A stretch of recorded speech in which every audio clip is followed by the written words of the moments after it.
All right, guys, what's going on? Welcome in. So, I think for me, one of the biggest points of emphasis that the New York Jets need to focus on this offseason, during the season, the development of Justin Fields, right? When you think about Justin Fields right now, it's like, okay, he has a great physical skill set. He has a really good arm, one of the best running quarterbacks in the league, has had some crazy highlight types of moments. He's had some awesome games as well. He's bounced around, right? Different coaching staffs in Chicago. Obviously, last season with Pittsburgh, ends up getting benched for Russell Wilson. Lots of fans weren't happy about it. Lots of players weren't really happy about it. And now signing a 2-year deal, 2 years, 40 mil, 30 mil guarantee with the Jets, it definitely feels like it's a new chapter in Fields' career, new chapter with the New York Jets, moving on from Aaron Rodgers and the drama to more so that head down, work hard type of approach, which I think has been well received so far in the Jets building. But again, we know that Fields isn't a top 5 quarterback. We know that there's been struggles. There has been areas of concern in Justin's game throughout his career so far. And so when we're trying to project what this 26-year-old can do with this Jets offense, again, I think it needs to be a hands-on approach by the Jets coaching staff to say, hey, and also to front office to make sure that Fields has enough of a supporting cast around him. It's imperative. Hey, we got to make sure that this guy's developing. He's moving in the right direction. He's stacking days. He's progressing as a quarterback. He's getting better, right? I don't want to be in a situation where Fields looks, pretty good in week 2, but then looks worse in week 9. I mean, at that point, you have to question not only just Fields, but the coaching in place.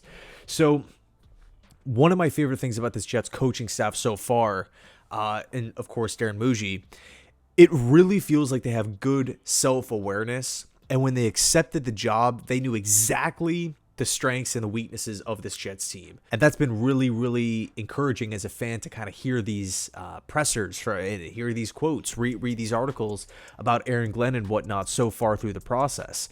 And granted, there hasn't been any sort of adversity that the Jets have faced so far, but, in this short time, again, it seems like there's a real clear approach, like a crystal clear approach. Hey, this is what we need. This is what we need to work on. This is where we want to be. So with that comes this new approach that the Jets implemented with quarterback development, which is putting GoPros. It sounds kind of, funny or maybe simple, but putting GoPros on Justin Fields' helmet. Well, really all the quarterbacks' helmet, but with Justin Fields specifically, again, if we're trying to maximize his development, and this is a tool in your toolbox that you can use to potentially maximize his development, then you got to go ahead and at least try it out. I don't really see how this can backfire or work as a negative at this point in time, but supposedly that's been a great piece of advice for not only just Tanner Engstrand, but Charles London, the Jets quarterback coach. Zach Rosenblatt of The Athletic released an article where he kind of dove into some of the details on what's been happening in voluntary OTAs and mandatory minicamp.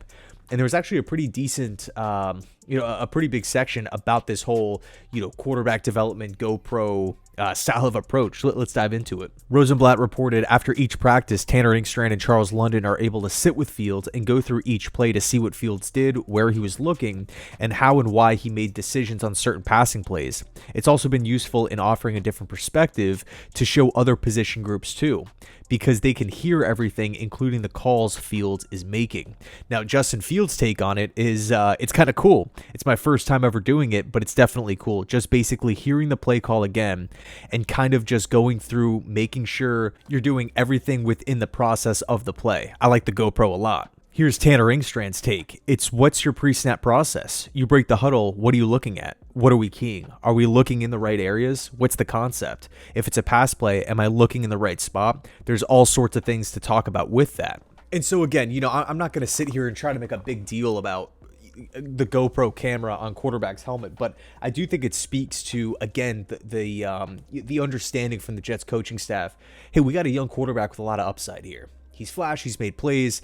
Let's make sure that we're doing everything we possibly can as a staff to make sure he's heading in the right direction.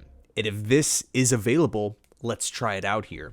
Now, what probably my favorite thing of favorite storyline of the offseason so far is that Fields has been getting better throughout the process. Early on, there were questions like, okay, Justin Fields, he's holding on to the football like a second too late.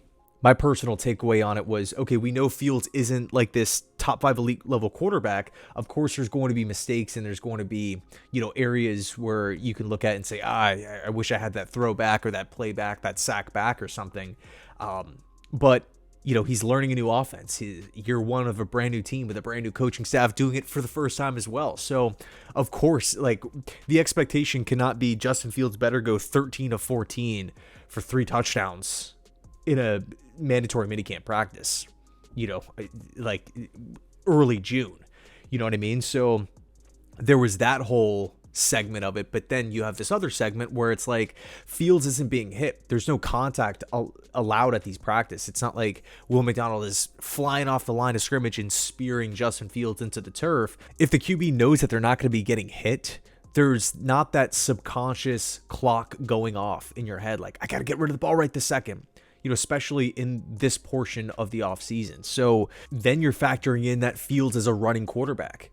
You literally cannot make plays running the football down the field, picking up first downs, getting into the end zone, putting moves on defenders if you throw the football away. So for better or for worse, what Justin Fields is right now, the reality of him as a player is that he is a running quarterback, one of the best in football. So in order for him to make plays running the football, you can't just dump the ball. You can't just, bail out of the play by throwing it away if the first 2 reads aren't there. In other words, what might be happening is instead of that split-second decision that you have to make, get rid of the football, Fields, much like Lamar Jackson, much like Patrick Mahomes, much like Kyler Murray, Josh Allen, Jalen Hurts, it's not get rid of the football now.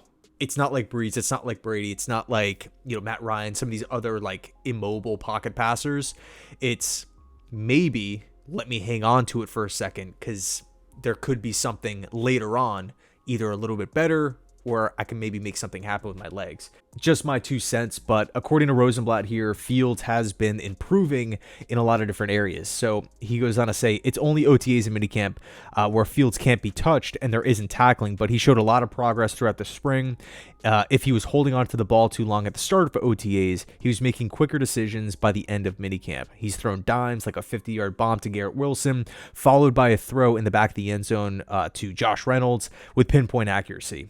But Glenn has been more impressed with some of the throws that Fields didn't make, like on the first day of minicamp when he rolled out of the pocket, saw nobody was open, and just threw it away rather than forcing it. Reading that's awesome, right? And of course it is early, but I will say, how would you feel if we were getting reports that Fields is getting worse, if he's not picking up the offense, if Garrett's still a little frustrated with the quarterback position?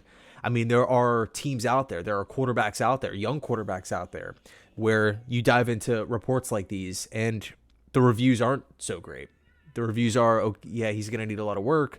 Maybe he's a little behind on the process. That's not really what's happening right now with Justin Fields and this Jets team. So, cannot wait for the start of the season. Thanks so much for watching. I appreciate you guys. And as always, go Jets.